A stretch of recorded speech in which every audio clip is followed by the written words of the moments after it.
Welcome back to Nostalgia vs. Reality, where I play the games that defined my childhood, whether they've held up or not.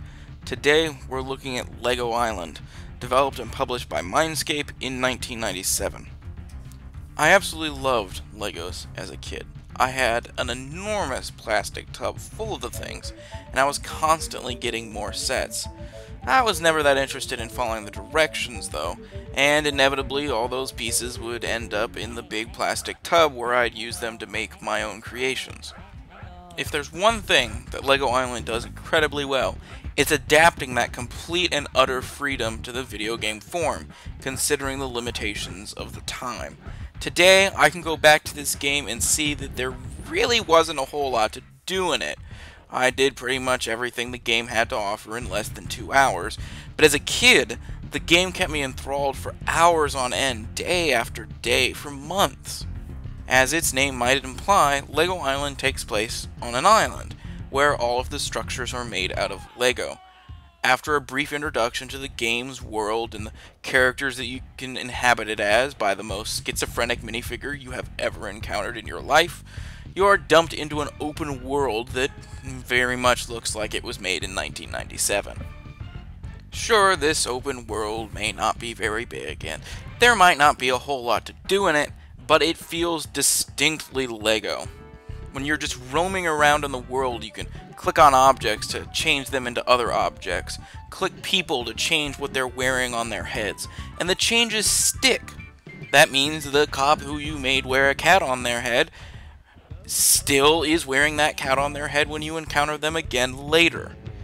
This really embodies what Lego is all about, letting kids be kids and do whatever it is that they want. The part of Lego Island you could actually refer to as a game consists mostly of small activities.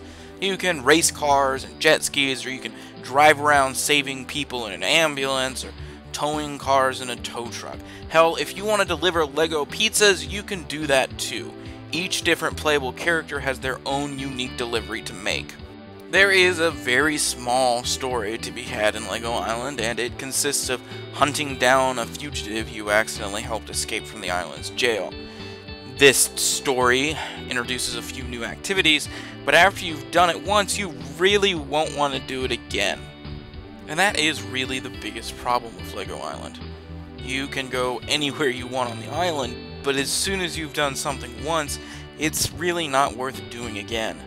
All the activities are easy enough to win, even though the controls to roam the worlds and drive vehicles are endlessly frustrating.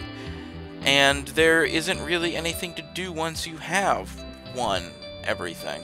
Lego Island is a fun enough game, particularly for the absurdist humor that persists throughout, but the game wears out its welcome rather quickly. What was a fun, nostalgic trip for me at first quickly became a boring slog, and it never managed to come back from that. However, if you do see a copy of this on a shelf at a Goodwill or something, absolutely you should pick it up. It is a whole lot of fun while it does last, and it's really interesting to look back on considering what Lego games have become now.